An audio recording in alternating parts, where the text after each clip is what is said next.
Hello, welcome to another video of this SVA Design YouTube channel, and in today's video I will quickly try to run you guys through the aerodynamics of the supercar that I'm currently designing for the aerospace engineer that I talked about in the previous video. Hopefully that was clear, a little bit of a long sentence, but we'll get through it.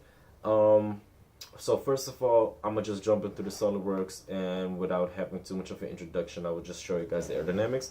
The front wheel is actually in this model, just to showcase, because I also wanted to have the aerodynamics and everything in there, so it is actually in there, and also with the tire on it.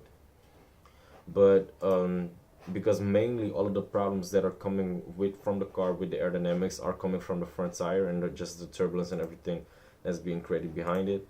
I also wanted to show what was going on with it, so that is why I kind of hide it throughout me explaining what is happening with the car and all of the above. So let's see if I can figure out the two most important vortices that are being created that I want to explain. So first and foremost, you can already see that there's a pretty large turbulent area being created in this section behind the front wheel of the car.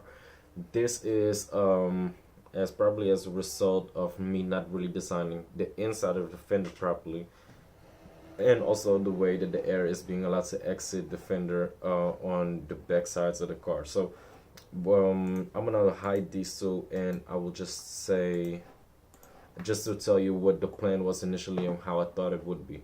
So I have air exit here, so air outtake right here, so you can see that this is a pretty big hole and a slice that isn't covered or isn't filled in, and that was meant as the air exit for all of the air to get out of the fender, because usually a lot of high air pressure zones built in the fender flare, and this kind of lift the fronts of the car up when you don't really want that to happen. You kind of want it to be sucked down to the floor. So that was what I intended, but because of the way that I kind of laid it out, there's being suctions created in places where I don't want it to be. So that is why a vortex is kind of being created outside of it, and right here where my mouse is right now, that is where the center of it is. So if I go back again to the vortex that's being created, you can kind of see that the airflow is kind of coming in right here from underneath the floor, just after it kind of goes through the diffuser, the splitter, I'm gonna have to say, and it kind of gets stuck into the fender flare right here. And after it kind of goes up behind the wheel, it is being directed upward, and this upward motion is kind of because this surface is right here and it's kind of sitting vertical, and with the car moving in the X direction right here, in the negative X direction, it kind of creates a a low pressure zone behind this surface, and that is kind of where this whole airflow is being sucked to.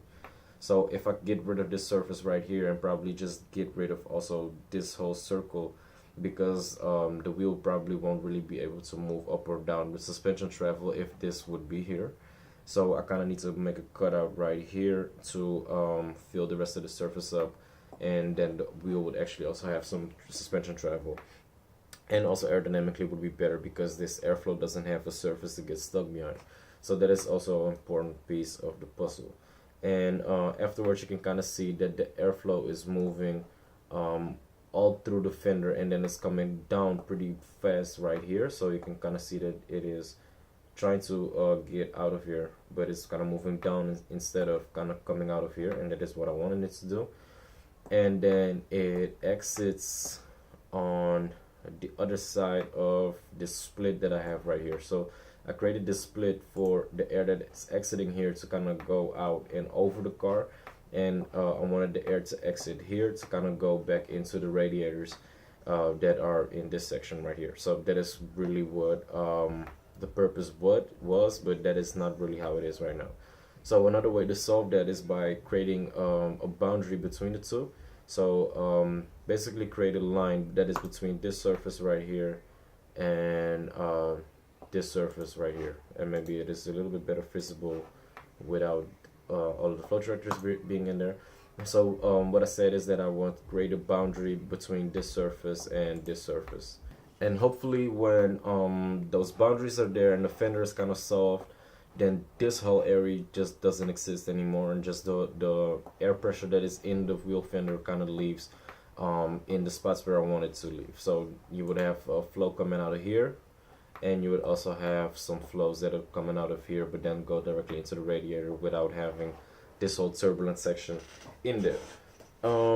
Another thing that I probably should have shown you already was just the gold plots. And if I kind of go here, so you can here see that the car is producing 1608 newtons of downforce at 250 kilometers an hour. So that would mean that the car is about moving at 155 miles an hour, and it is producing about 165 kilograms, which would be something like 350 pounds, I guess, something around that neighborhood of downforce for people that are using different than the metric systems for their units and stuff. So that is a pretty good result. It's not a whole lot. There are cars in the industry that do more than that, but yeah, it is a good place to start. So for the car. And I also think that if I resolve kind of sections like this and create less lift in the wheel fenders all around, then we'll probably also be better off. So that is a waiting game to see how it turns out to. Also something that was fun that I kind of didn't expect to happen was the way that the air from the front of the car was actually entering the side air intakes, and that was with this flow trajectory here. So you can kind of see that all of the air that is hitting the front section and the headlight right here is kind of flowing over the fender and then being directed down into this side air intake. So instead of the air that is kind of leaving this section, and you would think that all of this air that's entering here would then feed on the radiators, but that's not the case apparently. So it is the air that is kind of flowing over here, and that's kind of fun to see, because a lot of these hypercars and just cars of the nature kind of are built in this way, and they probably face similar problems that I'm having right now. Not even problems, but similar airflows. So that is fun to see for me as a car enthusiast. So the next part that I wanted to show was air flowing even further down here that is not getting into the air intakes and flowing underneath the car, and it's kind of disrupting the flow for the diffuser. So I believe that was this one. But even that, you can see that there's probably also a problem that stems from the vortex being created in this area of the car, because you can kind of see the airflows coming off of this section and then going underneath the car here. But this flow going underneath the car, that is kind of something you want to get down to a minimum, because also the floor is probably one of the biggest sections of downforce being created without creating without creating drag, because you just want the flows to be as fast and as laminar as possible underneath the car without having any turbulence whatsoever. So that is also something that I will try to achieve with this car, and that is also what the side skirts on regular cars serve for. But if you would look at a side skirt on the 600 LT McLaren that recently came out, you will kind of get a visual idea of why they have it there, and it's probably to serve a similar purpose as what I'm seeing right here, to avoid air going underneath the car and disrupt the airflow leading through the diffuser. So because I also shown you the downforce numbers and the drag numbers that are on the car, yeah, 1866. So you will also be able to see when I make the next steps into the car of what changes and everything, you will also be able to see that these numbers will change. So that is also always a fun part of the process, to actually see if you're making progress or if things are actually getting worse. So I think I've said enough, and then now I'll just go back into the SolidWorks and change all of the things that I said I will change, and then I will be back in the second part of the video with the actual hopefully the update that will make the results a little bit better, and hopefully you will see that the forces or the turbulence that is being created will also be solved. So this is part 2 of the video. Still don't know if I uploaded this thing separately. We'll find out in editing. But either way, now I've come to a conclusion, not really conclusion, but an upgraded version of the actual results that I had in the first video. So this is the SolidWorks file as you can see it right now. So there are already all of the lines and all of the aerodynamics profiles and everything are already in there.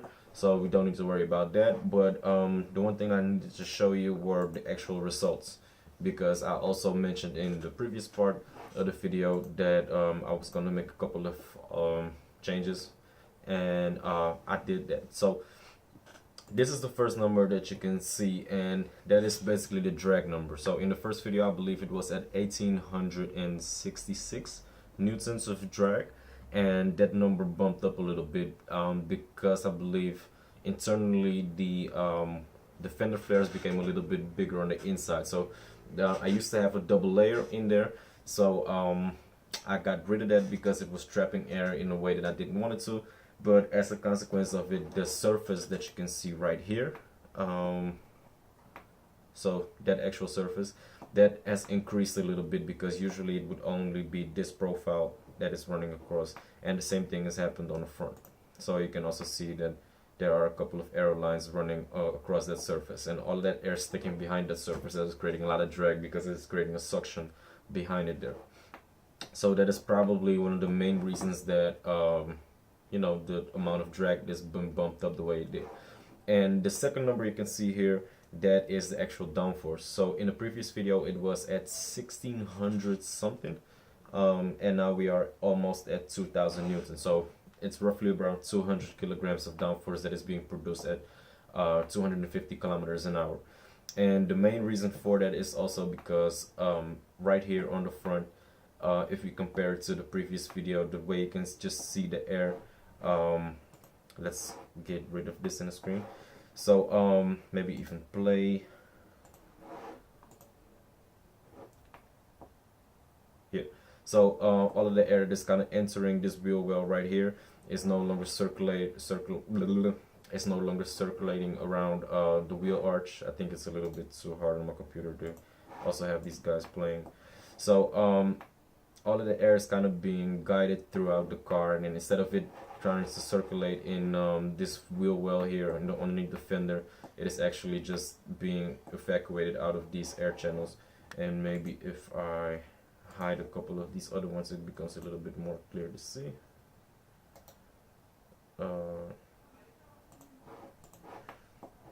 So yeah, this was the main area that was giving me problems. So now you can see that the air is actually just exiting this section of the car where it is intended to exit the field.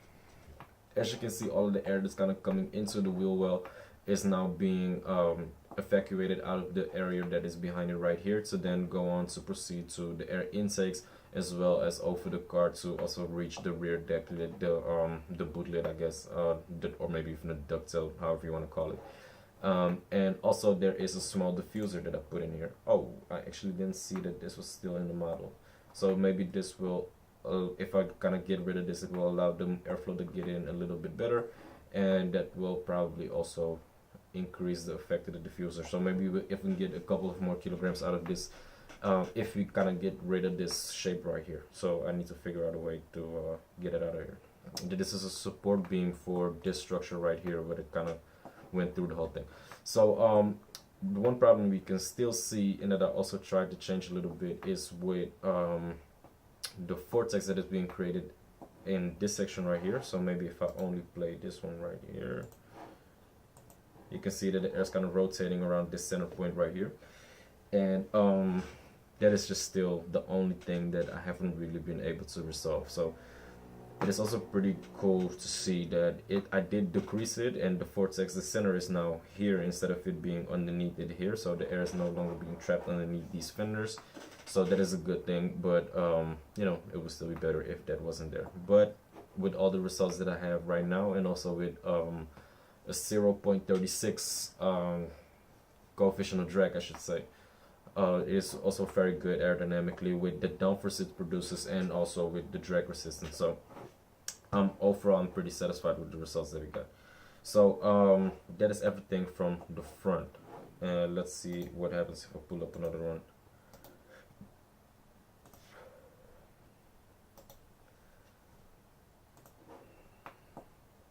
So this is the section on the front. I think I already went over it a little bit in the first video, but mainly what this does, and you see it more from the top of the car, it just creates a shield and a boundary layer of air that is running across the side of the car that just allows a slippery stream of air to flow alongside it without creating a lot of turbulence. So that is just basically what this was intended for.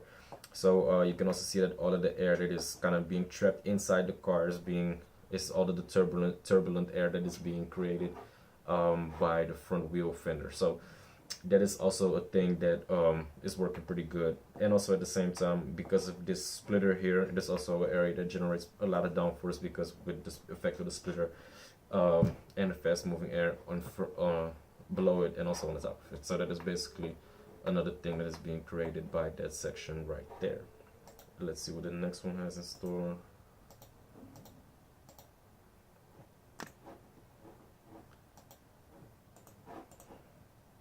So that is basically the radiator air intake. So right now, of course, it's completely open and you can see everything, and it's basically like a Formula 1 S duct on the front, but there will be a high temperature radiator in here that will be probably just for the engine cooling, and then we also have like these twin air intakes on the side are just for intercoolers, because I believe this was meant to be a turbocharged vehicle, but the person I'm working on, that I was supposed to work on with this car, you know, I don't know how the project is going to last, but I'm probably just making my own version of it, because what was supposed to happen with the project didn't happen. But no bad blood or anything, but just didn't go the way I suspected it did. So you can see clearly that just the airflow over the cabin and everything is just exactly the way I meant it to be. And then it gets kind of kicked up by this ducktail that is up here. And I was thinking that it would be a little bit more aggressive, but with the shape and everything, it's just the way it should be done. So that is also pretty cool to see. Let's see, let's hide this one, let's go to the next one.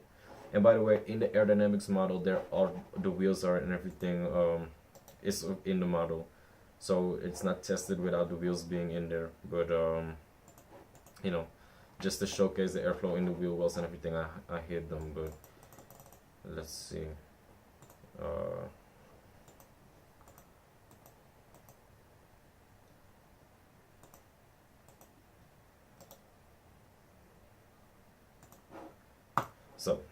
so they're in there.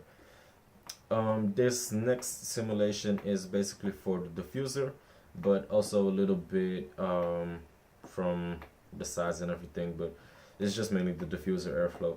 And you can kind of see that on the bottom there's a lot of just streams of air that is moving pretty rapidly, and also they're pretty laminar, so that it's just basically what you want from the floor of the car. And then with the diffuser, I am still capable of making it a little bit wider, because the rear tire and the wheel well is not as big as it has to be. So I will probably make the diffuser just extend the full width where the wheel starts. So that will be a little bit better for the aero, and also just the way it looks will be a little bit more aggressive, because I can just kick this shape completely out to the side. And then you would probably have this vortex that's being created here that will move probably a little bit more towards the side of the car and not really behind it, to where it creates less drag, even though it still exists, because you will just get that in a diffuser with rapid moving air underneath the car, and then also slower moving air on the side. You will always just get these vortexes being created. So that is just something that comes with creating downforce. It's a little bit of drag right there, but probably when I kick it out a little bit more towards the side, it will probably be a little bit different. So that is just basically everything with the diffuser. And you can also see that air is entering here. I need to close this section up, and that is kind of traveling toward on the inside of the model, and that is also something that should be looked at and adjusted. But that is also another thing. And also here you can see that these side skirts actually have a function, but this is not the best example for it. I believe I have another one to really showcase what it is that these things do.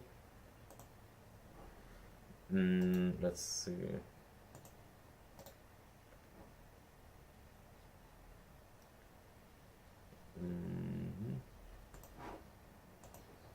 So this is all of the air that is moving over the top of the vehicle. So you can now see over the front fender at least. So that is also most of the air that's getting into the side of the radiator is actually bleeding off the top right here and is entering it to fight that way.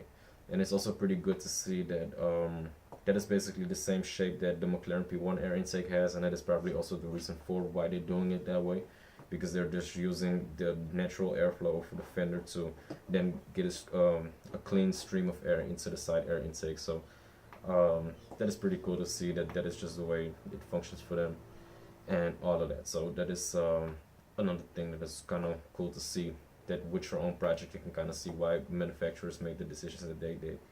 So the final and last section, let's see what that one does. And that is the side skirt. So so here you can see that the side skirt is meant to have kind of some sort of a separation being created from all of the air that's flowing on the side of the car, that it can't just go into on the floor, because it was disturbing like an airflow that was entering the diffuser and things of that nature in the previous model. So now the side skirt is kind of keeping that air trapped, and it is preventing it to reach the diffuser. So you can see that here is the one stream that is passing on through the tire and then getting to the diffuser, but it was way worse than it is right now. So there was already an airflow from here kind of getting to the diffuser, and that is something that I didn't want. I want only the clean air that is moving very fast on the bottom of the car to actually hit the diffuser.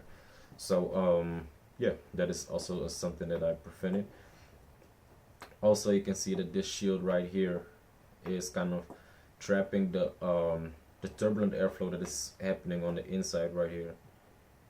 And it's kind of trapping it to stay on the inside instead of it's also sparing out, because you can also see that there are laminar airflows hitting it, and that create kind of a cleaner airflow and cleaner release of the airflow on the side of the car, instead of having it be as turbulent as it is here. So that is also something that I took from the Porsche 918, the YSEC package that they have, and I wanted to see for myself what that thing would do, because if you look at the YSEC package, it has this extra blade on the rear tire, and I was just interested to see what effect it would have on the actual car.